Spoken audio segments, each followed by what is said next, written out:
Okay, the accelerated living benefits rider or the accelerated death benefit rider, also known as the terminal illness accelerated death benefit rider, they're all words for the same thing. What it is, it's usually a free rider that's included in the policy, meaning there's no additional cost, and it allows the insured to get a portion of, if not the whole, death benefit advanced to them if they're ever terminally ill. And terminally ill either means 12 to 24 months left to live as diagnosed by a doctor.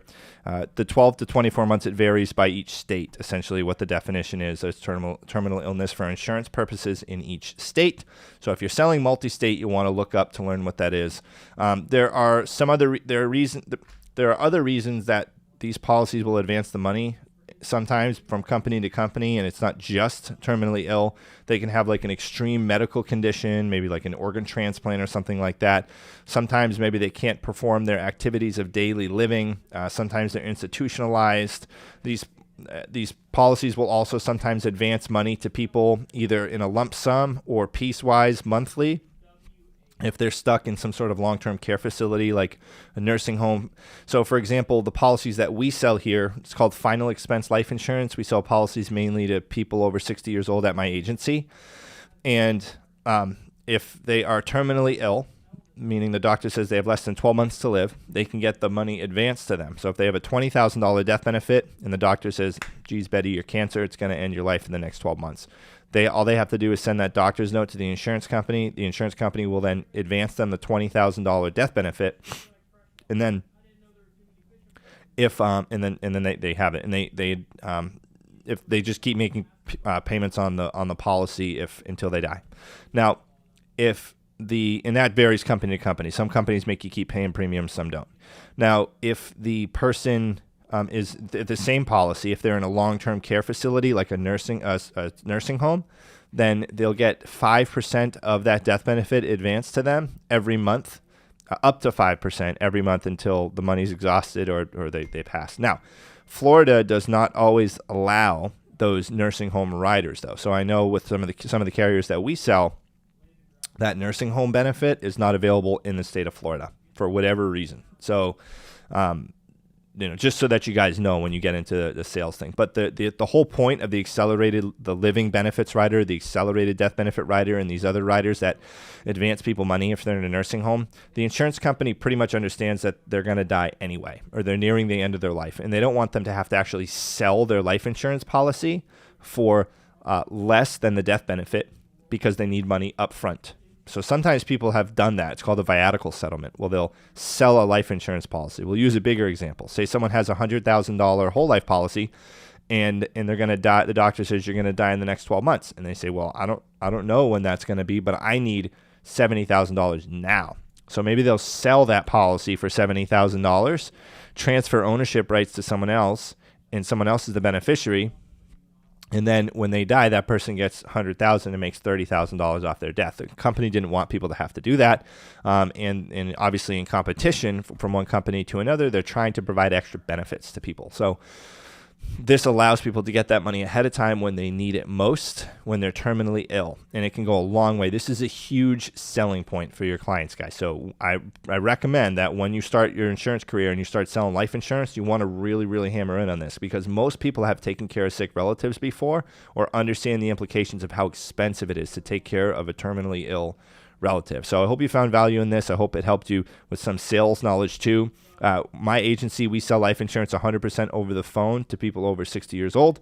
If you'd like to learn about our opportunity here, we provide you all the leads you need. There's no driving around, nothing. You get set up at home. It's super plug and play. Just email me at jve@thejve.com. Long-term care riders. So a lot of the riders that help with long-term care do cost additional premium. However, there are some that don't. Now, what these riders do is they allow the insured to receive some of the death benefit in advance before they pass away if they are ever in a long-term care situation like nursing home, skilled nursing care, something like that.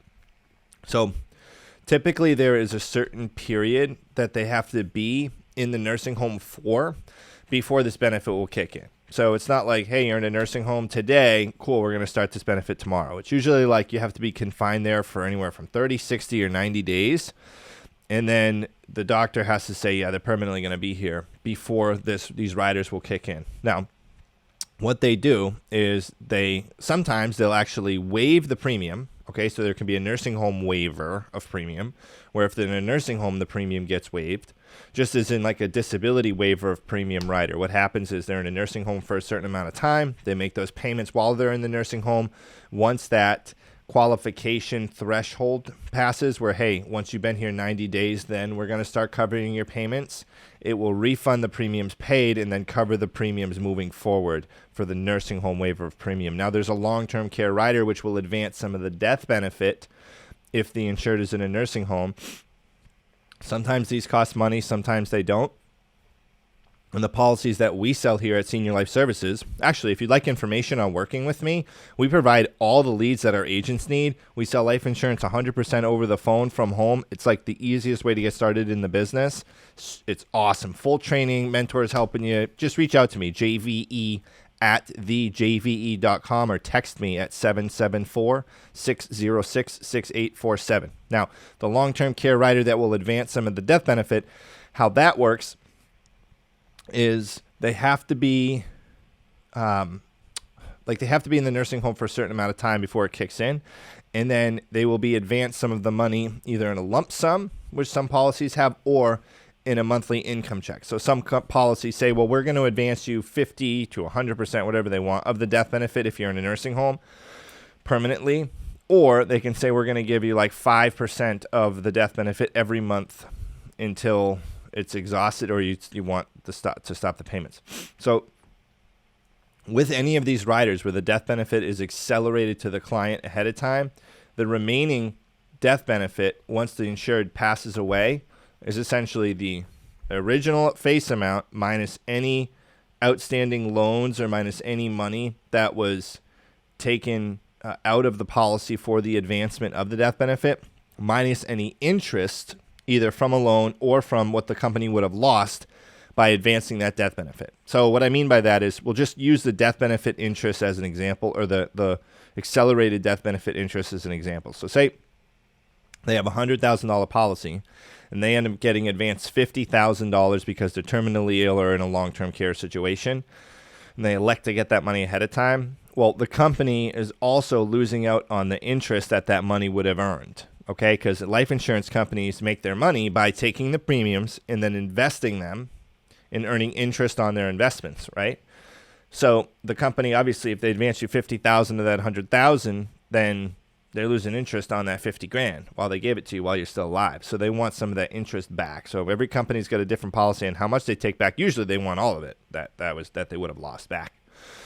So that's how the death benefit is assumed at the end of the policy. So the return of premium rider is typically added to whole life policies. And what this does is it allows for the premiums paid in to be refunded to the beneficiary in addition to the death benefit when the insured passes away. If they have a return of premium rider on and the death benefit is $100,000 and they've paid in $3,000 of premiums, then they'll get the beneficiary who would get $103,000 as the death benefit. Now, what a return of premium rider technically is a small term rider that's added to the policy, right? And that term policy will cover up the premiums that would be that have been paid in. So it's like almost like a policy to cover your premiums as well. So it's a really, really small term policy that's added to a whole life to help cover the cost of refunding those premiums back to the beneficiary when the insured dies. So like I said, as an example, if the insured had a $100,000 whole life policy and they pass away and they paid in $3,000 at the time into the policy in premiums, and they have a return of premium rider on the policy, then their beneficiary would receive $103,000.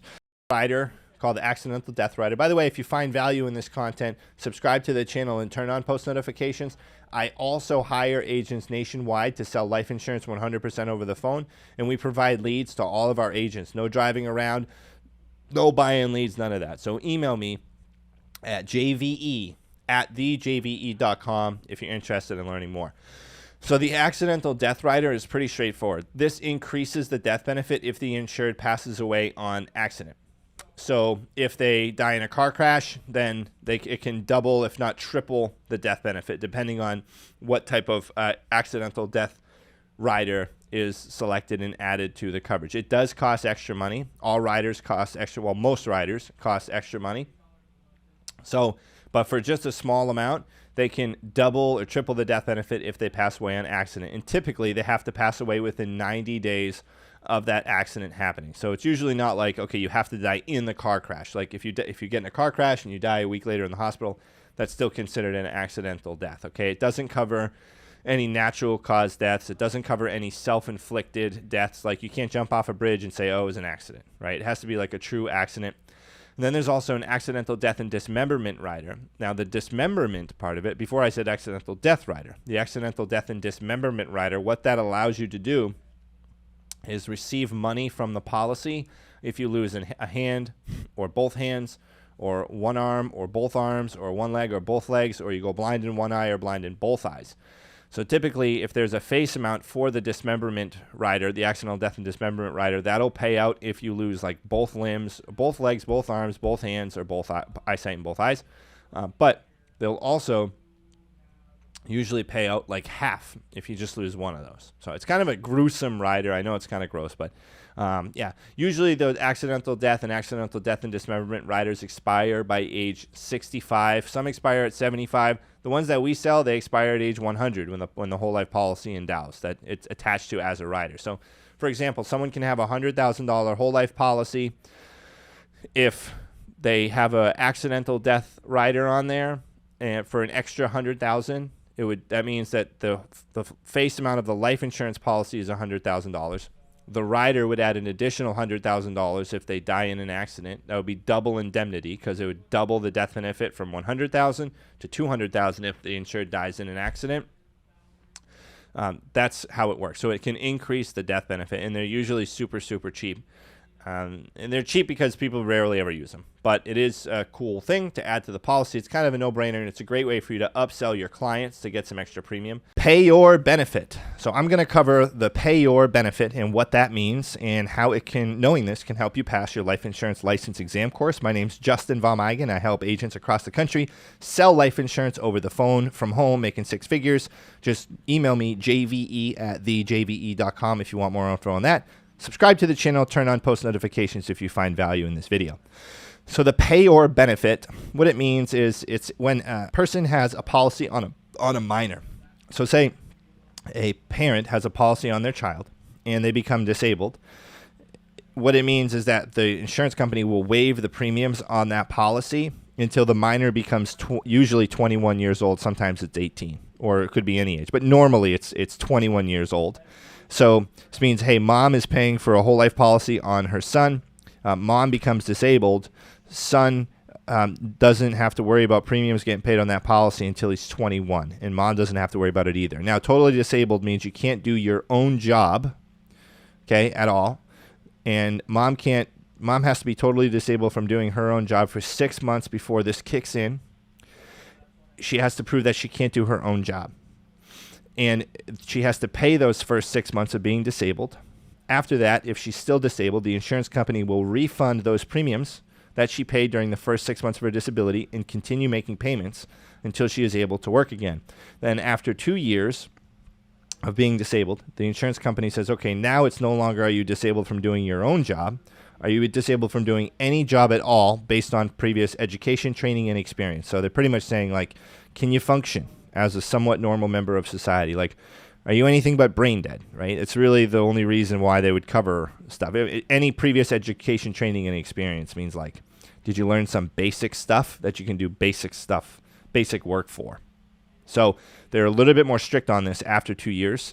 In the first 2 years, it's can you not do your own job? So if mom's a mail person, she goes and delivers mail, and she hurts her hip and she can't move around and walk anymore, she can't do her normal job. after 2 years, just because she can't move around or walk anymore doesn't mean that she maybe couldn't sit behind a desk or something somewhere and do other type of work. So at that point, it may not kick in anymore because it says, hey, yeah, you can't do your regular job, but you can do any job. It's not like you can't do any job. Now, if mom got in a car accident in the mail truck, heaven forbid that ever happened, and she became like kind of mentally dysfunctional, right, brain damage, then in that case, of course, it's total disability all across the board.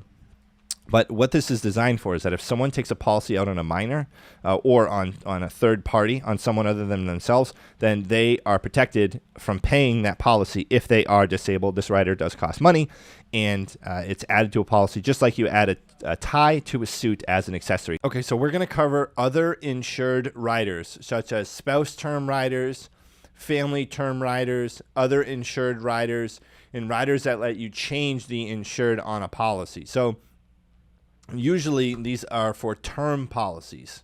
So I'm going to cover the first one here. We'll just pick one of them, the child rider, children's rider. So what this usually does, it usually offers, if someone gets a whole life policy, okay, or a term policy, they can have as a rider on that policy, as an additional feature, they can have term coverage to cover their children.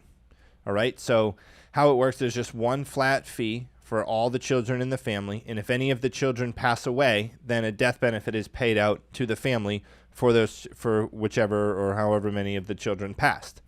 So say an example, if they're like, okay, well, under the children's rider, if any of your children die, then you're going to get a $10,000 payout for each of the children that pass away. And it's just one flat fee for all of the children on the rider. There's also a family term rider that allows the policy owner to add someone like a spouse. Okay, so usually the policy owner can add their spouse as a term rider on their policy. Now, some of these riders require insurability. Some of them don't. Most of them have some sort of underwriting required for that person to qualify for the rider. But what this does is it lets people get some insurance for cheaper. So if they say like the parents have their own policy, and then they get riders on the children, a children's rider. It's cheaper usually to do that than to get each child their own individual policy, because the risk is spread out between all the children, and I don't know how the insurance companies figure it out, but that's the basics of it. And the same thing with the family rider or the spouse term rider. If you have a spouse who is added as a term rider to the other spouse's policy, usually that term insurance is cheaper than if they went and got their own term insurance. Now, there is a non-family. There's a rider for non-family insureds, and usually this has to do with businesses or corporations, and there are riders that allow them to change the insured. So it's a change insured rider or substitute insured rider. And what this allows is, say you have a company that takes out a policy on one of its employees, because they say, hey, if this person dies, we want to be able to pay for someone to take their position. We want to be able to pay for any losses we will sustain if this person's not here. And we will want to be able to pay to recruit and find someone and train someone to fill that role. So they could say, okay, well, we're going to get insurance on this person. We want to be able to change that insurance to someone else if that person leaves the company. And that is so the change insured or substitute insured rider is there, and when that's there, that they can change the insured, but the insured usually has to go through some sort of underwriting and show that they have evidence of insurability. So with the other insured riders, the riders that allow people to add other people to their policy, we have the children's rider, which typically is one premium to cover all the children. Now, I know here at our agency, we have a policy that has a children's term rider that each child pays each premium. Every child you add, there's an additional premium. In your course, it may talk about how there are policies where one fee covers all the children. That could be the case, but there are also some where each child pays their own additional premium, or each child doesn't pay their own premium, but the premium increases based on how many children are on that policy and how many children are covered. The spouse term rider covers the spouse. If the spouse passes away, then it'll have a term coverage. Usually the spouse term rider expires by age 65. The children's term rider usually expires by ages 18 or 21. The one that we sell expires at age 25. So The company can change those. And then the other insured riders, the non-family insured riders, the ones that allow the policy owner to change the insured if something should happen, those ones are obviously, and with all the other ones too, there has to be some evidence of insurability when you're changing or adding someone to insurance as a rider. So like usually people have to, if for some of the child ones, and they're not all like this, but most of them, if people add their children, the children can't be like, morbidly obese and diabetic and have high blood pressure and all that stuff. If someone wants to add their spouse, the spouse can't be like on their deathbed about to pass away. Okay, so there is some underwriting on all these, but what these riders allow the owner of the policy to do is add coverage for other people to the policy, which is usually cheaper than if they added that same amount of coverage on a totally separate policy. The guaranteed insurability rider allows a client to add coverage to their policy at specified intervals or events without them having to prove evidence of insurability. So without them having to go through underwriting again. This usually expires at age 40, although every company can have a different policy on this.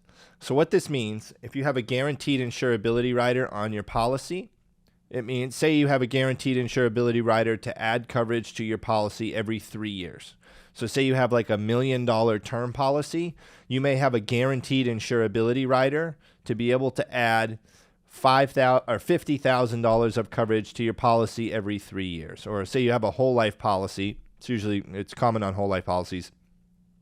Like every 3 to 5 years, you can add an extra $50,000 or $20,000 or whatever amount of coverage. It would be specified within the policy how much you can add. So you have the option to buy more insurance at different intervals in time without having to go through underwriting again. So if you get your initial policy, you go through the whole underwriting process and you get approved for it, great. If you get approved with the guaranteed insurability rider, it means that at certain intervals of time, you'll be able to add more insurance with just an increase of premium, right? With just, you have to pay more money, but you don't have to go through underwriting again, no new blood tests, doctor's visits, or anything like that. Now, there's also guaranteed insurability riders that allow you to add coverage, say if you have a child or you get married or things like that, like certain life events. All right. And this rider also stacks with other riders. So what that means is we talked about the waiver of premium rider, the disability waiver of premium rider before. Now, what that means is that if you're disabled, then after a certain amount of time of being disabled, the company will pay for your premiums, or they'll waive your premiums, right? So you don't have to make payments anymore on your policy.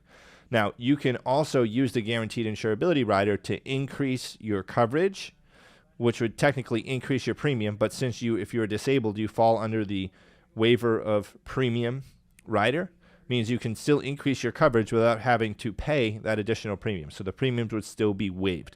So it's pretty cool. Okay, the waiver of monthly deductions rider is typically associated with universal life or variable universal life policies. Now, what this does, in a universal life and variable universal life policy, there are charges that are built in. There are insurance expenses, premium loading charges. There's all these different expenses that are built in, and riders that if it will cover those, but it won't pay any additional premium that would accumulate cash value. So if you remember universal life policies, which if you click right here, you can learn about more about universal life policies.